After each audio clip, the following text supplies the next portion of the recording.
Minute का rest चाहते हैं, क्या वो गलत है कि 5 मिनट के रेस्ट के बाद हम पूरी तरीके से खुद को डिवोट कर पाएँ पेशेंट को?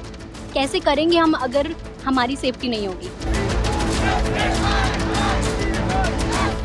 एविडेंस हटाया जा रहा है तो सीबीआई पहुंचे, जो क्राइम साइट में क्राइम साइट ही ना मिले, ऐसा हालत है।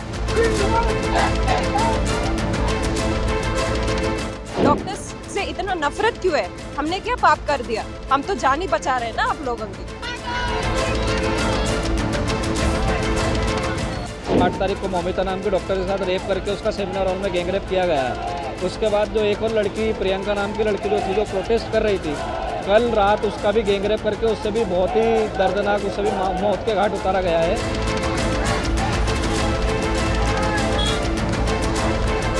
हम लोग 2-2, 3-3 दिन तक काम करते हैं। इमरजेंसी में एक लड़की अकेले 5 लोगों से भिड़ती है और 100 अटेंडरों से एक साथ लड़ती है। वहाँ पे दिन रात हॉस्पिटल में लोग रहते हैं, सरकारी अस्पताल में बहुत भीड़ होती है। उस सब भीड़ से हम लड़कियाँ जो डॉक्टर होती है वहाँ पे, वो अकेले लड़ते हैं।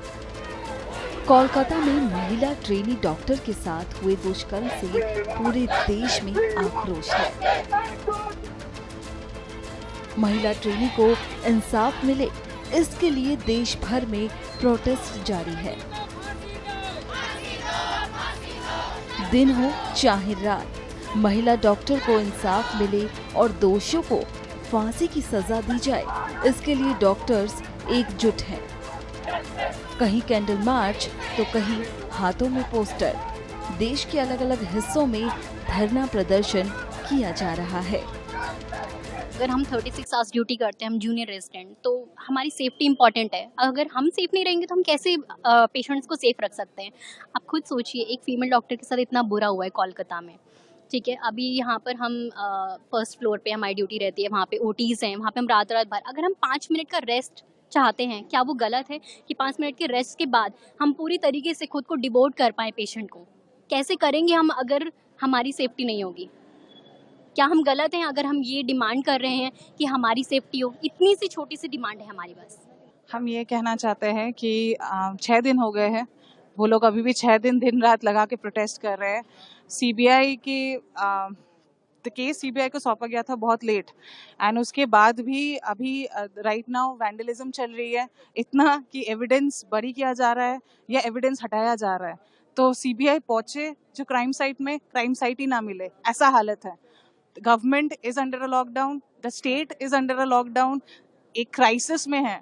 नॉट जस्ट वी मेडिकोज, अब हम daughter of our medical fraternity has been brutally raped and murdered, तो इसलिए मेडिकल फ्रेटर्निटी ज्यादा आ रहा है। But this is not limited only to a medical fraternity, this can be anybody, and this can be anybody in any work place, and this is happening in one state in India, it can spread to any other state if we do not curb it right now.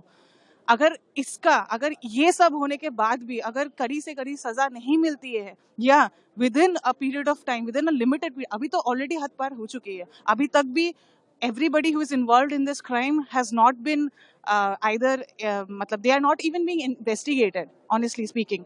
अभी भी बहुत late अर्जी डाली जा रही है, अभी भी बहुत लेट समन्स आ रहे हैं, अभी भी बहुत late people are being rounded up for investigations and for interrogation। तो अभी भी सब कुछ जो भी हो रहा है बहुत ही लेट चल रही है। तो everybody has to wake up, the entire India has to wake up, because after this epitome of this event, अगर ये भी हद पार नहीं है, अगर ये भी लोगों को लग रहा है कि काफी नहीं है for everybody to stand together, then I don't know what it is, है ना? ये the government is letting you down, the people are letting you down, we doctors, we are supposed to be serving you, है ना? That is our duty, but that doesn't mean you misuse us while we are doing our duty। Actually जो मेरा story मैं बताती हूँ, मैं 700 kilometre से दूर आई हूँ, जबलपुर, मेरा नेटिव है आंध्र प्रदेश। हम ये सोच के आए कि हम बहुत बड़ा कॉलेज में सीट मिला है और हम अच्छे पढ़ के जाएंगे इधर से और अच्छे काम करेंगे, और हमको ये जानने मतलब ये मिला है जो ड्यूटी करते उधर हमको सिक्योरिटी नहीं है, और हम ड्यूटी करने का और वो जो इंसिडेंट हुआ, वो जो घटना हुआ, इन पे कुछ सीरियस एक्शन भी नहीं लिया जाए, और ऊपर से गूंज भी आ रहे। 1000 लोगों ने आके जो जान बचाते उनको, उसकी जान खतरा में है, और कुछ एक्शन ही नहीं है सीएम से, ना गवर्नमेंट ऑफ इंडिया कुछ रिएक्ट कर रही है। एक जो अभी रिसेंटली एक अंबानी का शादी हुआ, जिसका इतनी इंस्टाग्राम, सोशल मीडिया, फेसबुक इतना इनको फेमस किया, लेकिन एक डॉक्टर जो वो ड्यूटी करने गए, इनको कुछ सेफ्टी के लिए कुछ भी मेजर्स नहीं लिया। और गवर्नमेंट ऑफ इंडिया क्यों नहीं रिएक्ट कर रही है, हमको ये जानना है। इतना क्या है, इतना क्या सपोर्ट कर रहे हैं आपकी गवर्नमेंट की, आपकी पॉलिटिकल ऑफिशियल्स की, आपकी मिनिस्टर्स की, क्यों इतना कवर करने का क्यों कोशिश कर रहे हैं, हमको ये जानना है। और अब इतना पूरा इंडिया, पूरा दुनिया, डॉक्टर्स बाहर है और कुछ फिक्र नहीं है गवर्नमेंट को, और हमारा जान का कुछ ये नहीं है। और इतना क्यों अगेंस्ट है पूरा दुनिया, पूरी, मैं पब्लिक से ये पूछ रही हूँ, डॉक्टर्स से इतना नफरत क्यों है?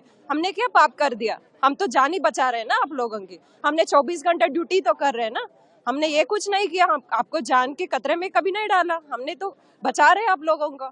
पब्लिक से क्या नफरत है? ये पूरा क्वेश्चन हम गवर्नमेंट ऑफ इंडिया का कर रहे हैं, नरेंद्र मोदी से कर रहे हैं, और पूरा गवर्नमेंट और पब्लिक से कर रहे हैं। और हमको ये आज की आज ही और सजा मिलना चाहिए, और हमको आंसर भी चाहिए। जब तक हम स्ट्राइक नहीं रुकेंगे, no justice, no duty and no justice.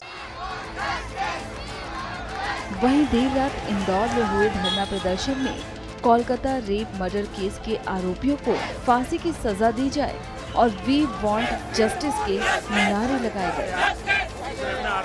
Uttarakhand में देहरादून में यहाँ पे एक नर्स के साथ वापस जब वो रास्ते से जा रही थी तो उसके साथ रेप करके उसका भी मर्डर किया गया है। और उत्तराखंड में जो 8 तारीख को मौमिता नाम की डॉक्टर के साथ रेप करके उसका सेमिनार हॉल में गैंगरेप किया गया है। उसके बाद जो एक और लड़की, प्रियंका नाम की लड़की जो थी, जो प्रोटेस्ट कर रही थी, कल रात उसका भी गैंगरेप करके उससे भी बहुत ही दर्दनाक, उससे भी मौत के घाट उतारा गया है। और आज भी ऐसा सुनने में आया कि दिन में एक लड़की जो और प्रोटेस्ट कर रही थी इसी के अगेंस्ट, उसे भी आज दिन में रेप करके उसका भी गैंगरेप हुआ है। तो अभी तक टोटल 3 हत्याएं हो चुकी है। अभी तक बंगाल सरकार में कोई भी हरकत नहीं है। पेन इंडिया लेवल पे ये प्रोटेस्ट चल रहा है। आज हम लोगों ने, हमारे साथ मेडिको के साथ साथ नॉन मेडिको साथी भी हमारे साथ जुड़े हुए हैं, उनमें भी बहुत आक्रोश है। यदि बंगाल सरकार ने अभी तक दोषियों को फांसी की सजा नहीं दी, सेंट्रल गवर्नमेंट इसके अगेंस्ट नहीं आई, तो अभी तक हम लोगों ने केवल ओपीडी और आईपीडी बंद की थी, और 48 घंटे के अंदर हम सारी इमरजेंसी सेवाएं भी बंद कर देते हैं। और अभी हम लोग पीसफुली कर रहे हैं, आगे जाके हम और आक्रोशित मोड पे भी आ सकते हैं। मेरे जो इस कलीग का एक बंगाल में अभी एक इंसिडेंट हुआ है, वो उसने हम लोगों को डरा के रख दिया है। किस जगह पे वो थी, उस जगह पे आज हम भी हैं। हम लोग भी वही उसी स्थिति में रहते हैं, हॉस्पिटल में वही कंडीशन में रहते हैं जिस कंडीशन में वो रहती थी। और उसके साथ जो हुआ, उसने हमको अंदर तक झकझोर कर रख दिया है ना। उससे हमारी नींद, चैन सब कुछ उड़ गया है। और कोई निर्भया के बाद जो कानून आया है वो हमारे हॉस्पिटल वर्कर्स के लिए, उसमें कुछ अलग से नहीं है। हम लोग जिस कंडीशन में काम करते हैं वो शायद लोगों को पता नहीं है। हम लोग 2-2, 3-3 दिन तक काम करते हैं। इमरजेंसी में एक लड़की अकेले 5 लोगों से भिड़ती है और 100 अटेंडरों से एक साथ लड़ती है। वहाँ पे दिन रात हॉस्पिटल में लोग रहते हैं, सरकारी अस्पताल में बहुत भीड़ होती है। उस सब भीड़ से हम लड़कियाँ जो डॉक्टर होती है वहाँ पे, वो अकेले लड़ते हैं। हम लड़कियाँ जो भी हैं, वो डॉक्टर जिस स्थिति में रहते हैं वो शायद पता नहीं है लोगों को। वो स्थिति सामने आनी चाहिए। और हम लोगों के लिए अलग से, हेल्थ केयर वर्कर्स के लिए, डॉक्टर सिस्टर्स जो भी हॉस्पिटल में इतनी भीड़ के बीच में मरीजों की बीमारियों से लड़ते हैं, दिन रात लड़ते हैं, हम लोग जान बचाने के लिए बहुत मेहनत करते हैं। हम लोगों के लिए एक अलग से कानून आना चाहिए जिसमें हमें सेंट्रल प्रोटेक्शन एक्ट बोलेंगे जिसको, उसके अंतर्गत हम लोगों को अलग से प्रोटेक्शन मिलनी चाहिए। और अगर हमारे खिलाफ किसी भी तरह का वर्बल या फिर कुछ अब्यूज होता है, सेक्सुअल या हरासमेंट, किसी भी तरह का कुछ भी होता है, उसके खिलाफ सख्त से सख्त कार्रवाई तुरंत होनी चाहिए।